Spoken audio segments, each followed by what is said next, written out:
Alright, so welcome back, and here we're going to finish off our graph for y is equal to 2 to the power of x minus 1. And we're going to stick with those really nice values again here, so as soon as I can find my little mouse there, so we'll stick with negative 2, negative 1, 0, 1, and 2. You guys put those into your calculators or solve it out there. We'll get 2 to the negative 2 minus 1, which is equal to 1 over 8. Then we get 2 to the power of negative 1 minus 1, is equal to 1 over 4. Then we get 2 to the power of 0 minus 1, which is equal to 1 over 2. We get 2 to the power of 1 minus 1, which is just 2 to the power of 0, so just 1. And then 2 to the power of 2 minus 1, that is just 2. Alright, so now we can graph that onto our wonderful, wonderful graph. So let's find when x is negative 2, we're at 1 over 8.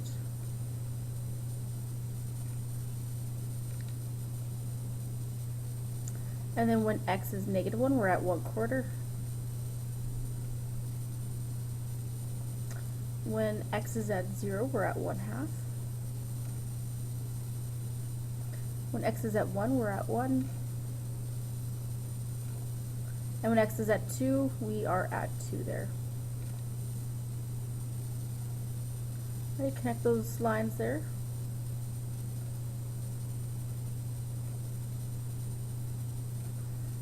That graph might look something along those lines there. Then we can label this as y is equal to 2 to the power of x minus 1. And then so here, just to note, we talked about how h was equal to 1, so it had that shift of 1 unit to the right. So if you guys look, every time, if for example we were at 0 and 1, that value shifted to the right 1 unit. Okay? So just that x value changed. The y value didn't change. If you guys look at your table of values there, when we have negative 1 and 1/4, you guys will notice that 1/4 was actually at negative 2 in your original chart, so they actually, I guess they kind of, they shifted to the right. Alright. I'm going to pull out another color here, so we'll do our third graph there. And I'm going to quickly erase our red stuff here, so we have some room for our green stuff. Alright, so now we're going to be looking at y is equal to 2 to the x plus 1. Okay? Here we have our x and y for our table values. Oh, it's a very straight line, I know. It's great.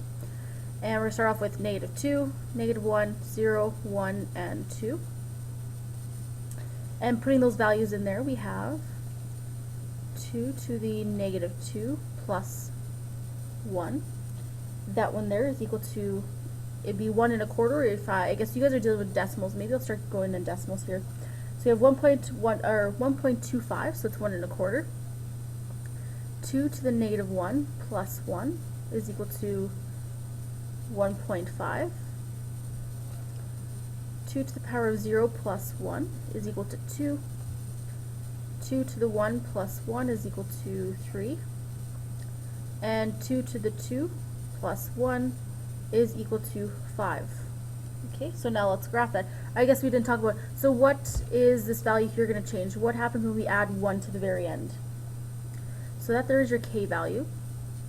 So k value is equal to 1 there, and it will shift 1 unit up.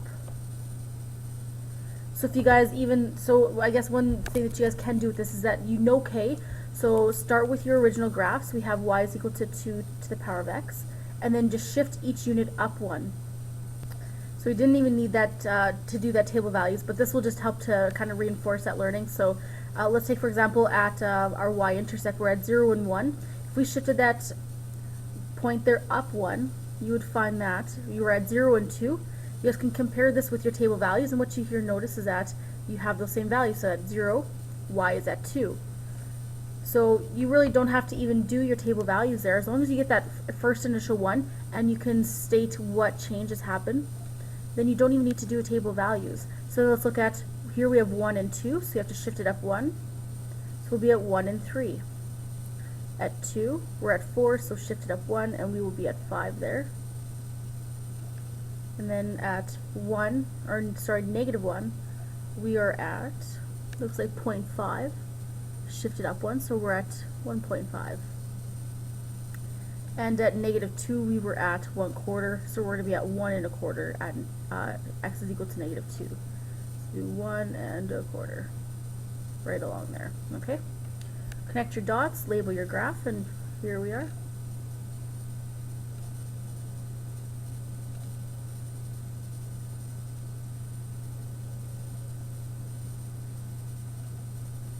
We have y is equal to 2 to the x plus 1.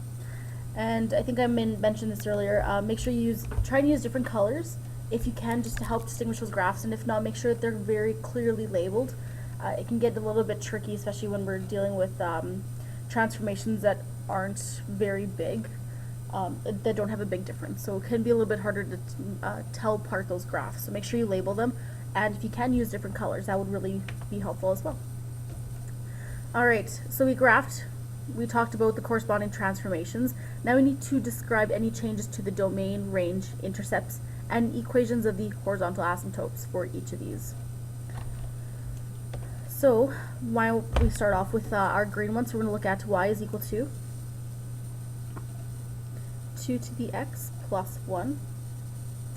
And if you look at those graphs, we can essentially just say, put all of our information together and kind of talk about a general overall shift. So we can kind of talk about what happened in K. And same with when we have H. So first off, we can say that the graph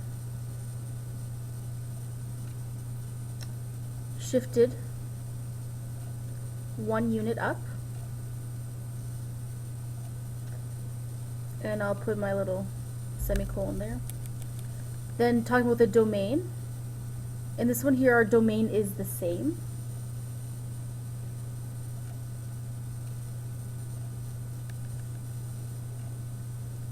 Okay. Talking about our range. Did our range change in that first initial graph? So that one, it shifted up. So we can say that our range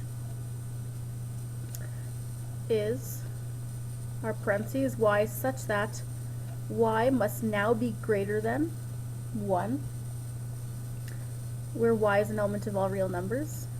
So remember, before our range was that y had to be greater than 0, so because you shifted up 1, it means that your range also had to shift up 1 as well. Okay, close your parentheses there. Then our y-intercept. That one is a new one if you guys look at your graph there. So remember, it shifted up 1 unit. So now we're at 0 and 2. Then looking at our x-intercept. If you guys remember, maybe I'll scroll up for this one. So if you guys remember, there was no x-intercept, so technically that stayed the same. There was no change in that, so it's still the same as our original base function. Alright, and so here for our last one, we're talking about, we're going to look at our horizontal asymptote.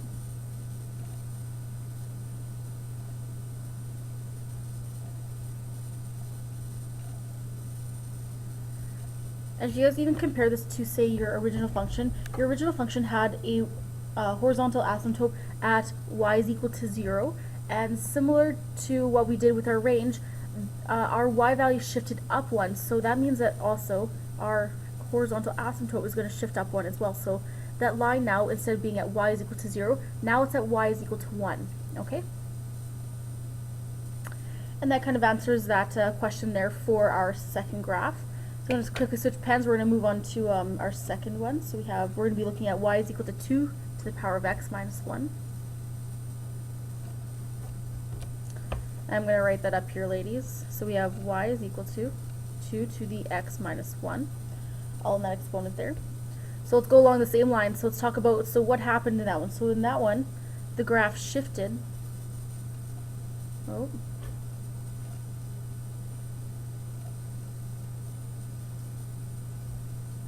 So the graph shifted 1 unit to the left. So this one we're going to be mostly looking at our x values. So what changed for those x values, okay? Here in this question, our domain stayed the same. So we have x such that x is an element of all real numbers. Or you could just say it stayed the same. That would totally work as well.